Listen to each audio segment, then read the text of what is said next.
नमस्कार, मैं R K Saxena, excellence mastermind coaching Rewa Madhya Pradesh. और ठंडी बहुत पड़ रही है तो आप लोग कपड़े का इंतज़ाम करें, खूब कपड़े पहने। शादी बारात भी चल रहे हैं, एक आध दो दिन बाद शादी बारात ख़त्म हो जाएंगे, तो अपने खाली समय का उपयोग बिल्कुल पढ़ाई में करें। हमारा ये वीडियो ख़ास तौर से ADPO एग्ज़ाम जो 18 दिसंबर 2022 को होना निश्चित हुआ है, उसी परिप्रेक्ष्य में है ये। तो हमने छोटे छोटे एक्टों को ऐसे वीडियो के माध्यम से, चैनल के माध्यम से बच्चों को हम पढ़ा भी रहे हैं, और इसका हम वीडियो भी बना करके आप लोगों को भी फ़ायदा पहुंचाने का एक प्रयास कर रहे हैं। तो आप हमारे इस प्रयास को सफल बनाएं। तो आज हमारा है अपराधी परिवीक्षा अधिनियम 1958। तो बहुत छोटा सा एक्ट है ये, और इसमें मात्र आपकी 19 धाराएँ हैं। तो इस प्रथम पार्ट में हमारा भाग 1 है इसका। तो प्रथम पार्ट में हमने धारा 7 तक आपको बहुत ही सरल और सहज भाषा में जहाँ से क्वेश्चन बनते हैं वो बताने का मैं प्रयास कर रहा हूँ। तो इसको आप अंत तक देखें, और जो हमारा सेकंड पार्ट जो कल आएगा तो उसको भी आप देखें। तो दोनों को मिला करके आपके कम से कम 2 से 3 क्वेश्चन आपके जो ADPO में आने वाले हैं वो आपसे निसंदेह बन जाएंगे। तो चलिए हम शुरू करते हैं। तो धाराएँ कितनी बताई हमने, इसमें कितनी धाराएँ हैं? 19 हैं। और भारतीय गणराज्य के 9वें वर्ष है ना, भारतीय गणराज्य के 9वें वर्ष 16 मई 1958 को जो भारतीय संसद है उसके द्वारा इसको जो है अधिनियमित किया गया, मतलब पारित किया गया। और अब हम बात करते हैं इसकी धाराओं की। तो धारा 1 से लेकर के हमने धारा 7 तक इस क्लास में लिया है, और सेकंड पार्ट हमारा कल आएगा। तो हम धारा 1 की बात करते हैं। तो धारा 1 में कोई खास बात नहीं है। इसका नाम, तो नाम क्या है इसका? अपराधी परिवीक्षा अधिनियम 1958। फिर इसका विस्तार कहाँ पे है तो इसको देख लीजिएगा, आप थोड़ा सा सर्च कर लीजिएगा। जो हमारे पास एक्ट है, नया ही एक्ट हमने अपलोड किया है, तो उसमें जो है जम्मू कश्मीर को छोड़ करके शेष भारत की बात कही गई है कि ये जम्मू कश्मीर को छोड़ करके शेष भारत में लागू होता है। लेकिन अब तो जम्मू कश्मीर राज्य भी नहीं रहा, जम्मू कश्मीर के स्थान पर जो है वो 2 केंद्र शासित प्रदेश बन गए हैं। और हमारे संविधान का अनुच्छेद 370 जो जम्मू कश्मीर को एक विशेष स्थिति देता था, तो उसको भी जो है वो 2019 में उसको हटा दिया गया है। तो उस परिप्रेक्ष्य में आप इसको देख लीजिएगा। चलिए हम आगे चलते हैं। तो ये प्रारंभ कब हुआ? तो अभी तक हम देखते रहे कि कोई ना कोई डेट होती है, इस डेट को ये प्रारंभ हुआ, लेकिन परिवीक्षा अधिनियम की कोई डेट नहीं है। ये राज्यों के विकल्प पर है कि संसद ने ये पारित कर दिया। राज्य जो है अपनी सुविधा के अनुसार यदि इसको अपनाना चाहते हैं तो वो गजट में एक डेट दे करके कि कब से उस राज्य में प्रभावी होगा वो उसको प्रभावी बना सकते हैं। तो कोई ऐसा क्वेश्चन नहीं आएगा, यही आ सकता आपका कि राज्य जो है वो अपने स्वेच्छा से जो है वो इस अधिनियम को गजट में प्रकाशित करके और अपने क्षेत्र में प्रभावी कर सकते हैं, लागू कर सकते हैं। चलिए हम देखते हैं धारा 2 की। तो धारा 2 जैसे परिभाषा संबंधित है, तो उसमें बहुत सारी परिभाषाएं नहीं हैं, अच्छी बात है, ज़्यादा परिभाषाएं नहीं होना, ज़्यादा होती हैं तो हम ही लोगों को पढ़ना पड़ता है। तो इसमें परिभाषा जो दी गई है देखते हैं। 2 का इसमें संहिता की परिभाषा दी गई है। तो संहिता का क्या मतलब है? तो बहुत सारी संहिता है आपकी, सिविल प्रक्रिया संहिता है, दंड प्रक्रिया संहिता है, भारतीय दंड संहिता है। तो किस संहिता की बात? तो संहिता का मतलब है दंड प्रक्रिया संहिता 1973, दंड प्रक्रिया संहिता 1973। संहिता का क्या मतलब है कि दंड प्रक्रिया संहिता 1973 या CRPC है ना, 1973। फिर हम बात करते हैं धारा 2 खा की। तो धारा 2 खा में परिवीक्षा अधिकारी के बारे में बताया गया कि परिवीक्षा अधिकारी क्या है। तो धारा 13 इसी अधिनियम की धारा 13 के अधीन नियुक्त या मान्य अधिकारी परिवीक्षा अधिकारी कहा जाएगा।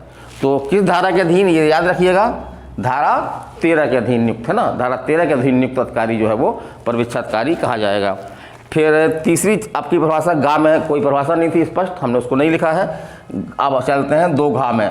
तो अपरिभाषित शब्द, तो बहुत सारे ऐसे शब्द हैं जो इस एक्ट में उपयोग किए गए हैं लेकिन उनकी परिभाषा धारा 2 में नहीं दी गई है। तो यदि ऐसे शब्द आते हैं तो उनका हम क्या मतलब निकालेंगे?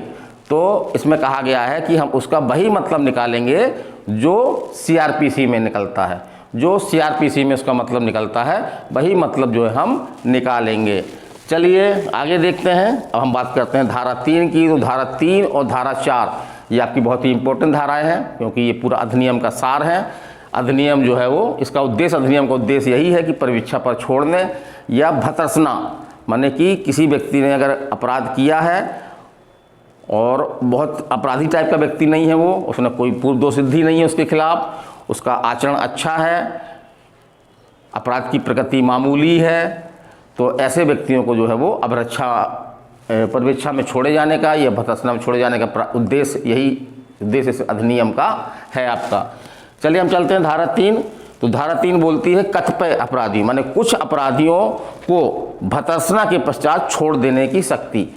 तो सभी न्यायालय को है। कभी क्वेश्चन पूछ सकता है कि भर्त्सना पर या परिवीक्षा पर छोड़ने की शक्ति किस न्यायालय को है? तो सभी न्यायालय, चाहे हमारे यहाँ पे आपका सेकंड क्लास का मजिस्ट्रेट हो, फर्स्ट क्लास का मजिस्ट्रेट हो, या इसके ऊपर के न्यायालय, सेशन न्यायालय हो, है ना, एडीजे कोर्ट हो, आपकी सीजेएम की कोर्ट हो, सभी को जो है वो परिवीक्षा पर छोड़ने और भर्त्सना पर छोड़ने की शक्ति प्राप्त है। तो ऐसा क्वेश्चन बन सकता है किसको प्राप्त है? तो सभी न्यायालय को प्राप्त है। अब हम बात करते हैं कि कौन से अपराधों में ये भर्त्सना के बाद जो है वो छोड़ा जा सकता है। तो वो अपराध दिए गए हैं, आईपीसी के अपराध हैं वो, धारा 379 से लेकर 381 तक। तो ये हमको मालूम है, हमने पढ़ाया भी है। ये सभी जो है चोरी संबंधित है ना, ये सभी चोरी से, 379 में चोरी की परिभाषा दी गई है, 381 में दंड दिया गया है और 381 में जो है चोरी से ही संबंधित है। फिर धारा 404, तो ये आपका एक छोटा सा अपराध पढ़ा होगा आपने, धारा 403 में परिभाषित है वो, संपत्ति का बेईमानी से दुरुपयोग। माने किसी व्यक्ति की संपत्ति अगर आपके कब्जे में आ जाती है, आप पा जाते हैं उसको, तो आपका क्या फर्ज बनता है? उसको वापस कर दीजिए, उसके मालिक का पता करिए। लेकिन आप मालिक का पता नहीं करते हैं, मालिक का पता होने पर भी उसको वापस नहीं करते हैं और अपने उपयोग में ले लेते हैं, तो ये अपराध कौन सा कहलाएगा? बेईमानी से, है ना। तो ये बेईमानी से दुरुपयोग कहाएगा। तो छोटा अपराध है, तो धारा 404 इसका दंड है। फिर बात करते हैं धारा 420 की। तो 420 जो है संबंध किससे संबंधित है? चीटिंग करके, किसी व्यक्ति से छल करके जो है वो बेईमानी से कुछ संपत्ति को जो है वो प्राप्त कर लेना, कुछ संपत्ति, उसकी संपत्ति को जो प्राप्त कर लेना।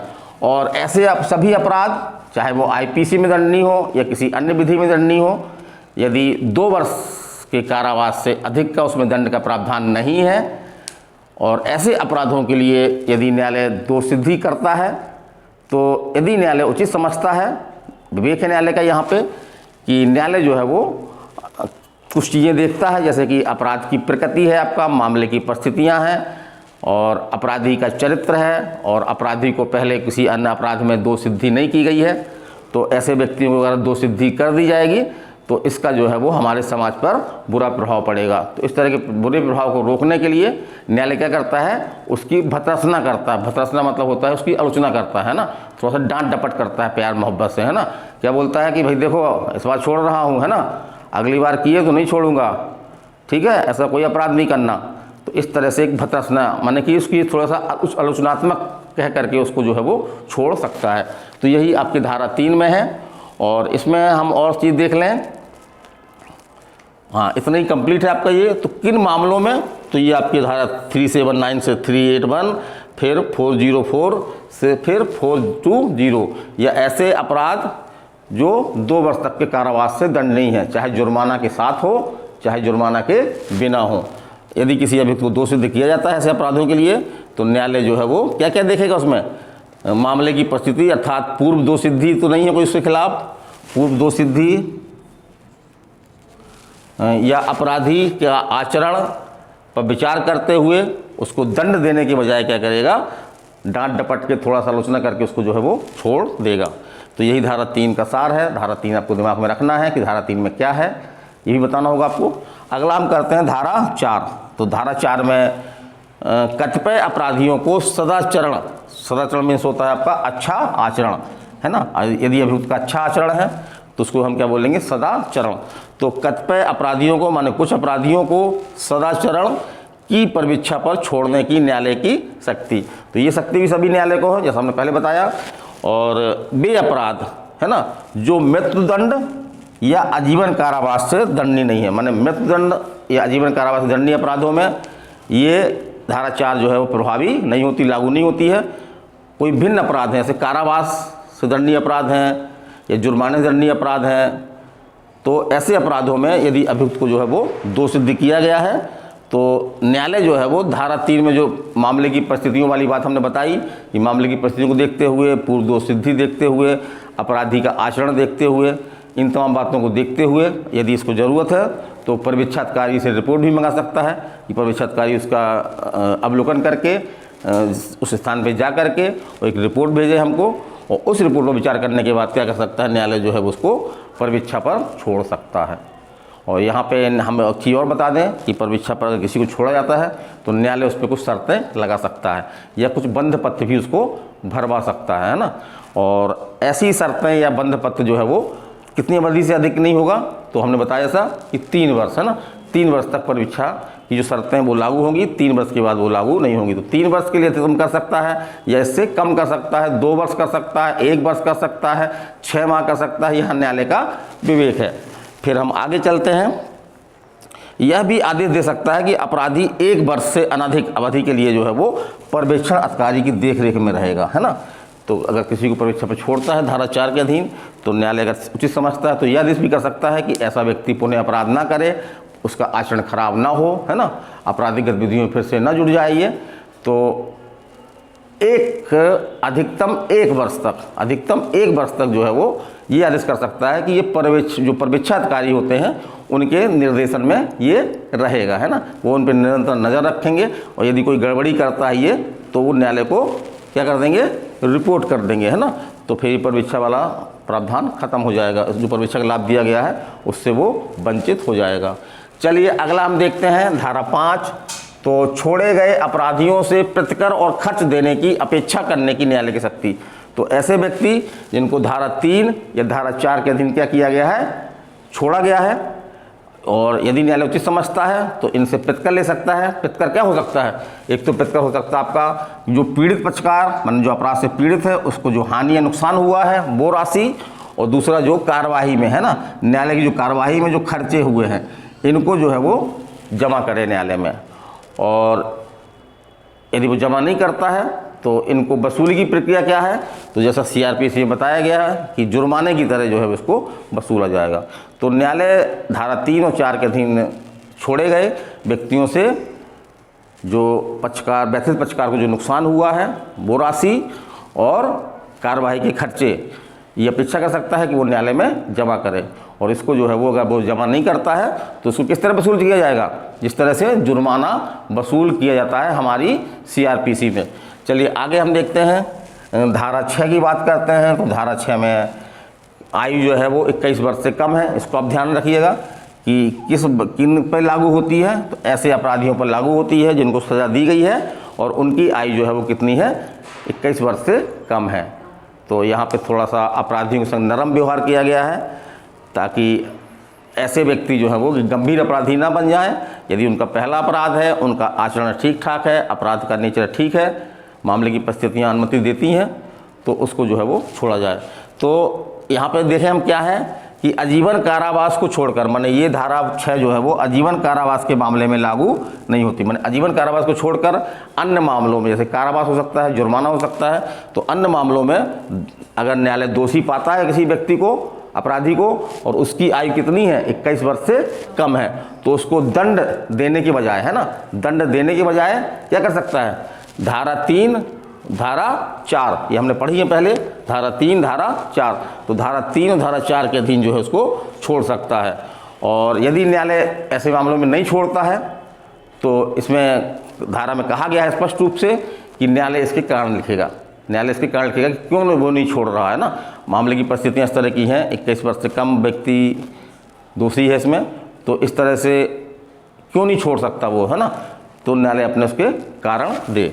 फिर चलिए हम आगे चलते हैं धारा 7। तो पर्यवेक्षण अधिकारी की रिपोर्ट कैसी होगी, है ना, तो पर्यवेक्षण अधिकारी जो भी रिपोर्ट न्यायालय को देता है वो कैसी होगी, गोपनीय होगी, है ना, माने वो किसी को नहीं बताया जाएगा, सीधे वो न्यायालय देखेगा, है ना, बंद लिफाफे में, सीलबंद लिफाफे में सीधे किसको पेश करता है, संबंधित न्यायालय को पेश करेगा और न्यायालय उसको देख सकता है। लेकिन यहाँ पे एक बात और कही गई है कि यदि न्यायालय ठीक समझे, है ना, अगर न्यायालय उचित समझता है तो उस पूरी रिपोर्ट तो नहीं दिखाएगा अपराधी को, उसका एक सार बता सकता है ना, उसका जो है वो एक सार जो है वो अपराधी को जानकारी में दे सकता है। तो आज हमारी क्लास यहीं तक थी। हमने धारा कुछ मोटी मोटी बातें बताई, थोड़ा सा जो एग्ज़ाम में पूछी जाती रही हैं, और धारा 1 से लेकर के धारा 7 तक बताया है। कल के वीडियो में हमारा कल की क्लास होगी, उसका वीडियो ही बनाएंगे, तो उस वीडियो में हम आपको जो है वो शेष धाराएँ जो कहाँ तक, धारा 8 से लेकर के धारा 19 तक, तो मुख्य धाराएँ यही हैं, उसमें भी वो धाराएँ थोड़ा सा कम महत्वपूर्ण है, इसमें कुछ धाराएँ महत्वपूर्ण हैं, तो वो भी हम बताएंगे। तो चलिए कल तक के लिए अनुमति लेते हैं आप सभी से। नमस्कार, धन्यवाद।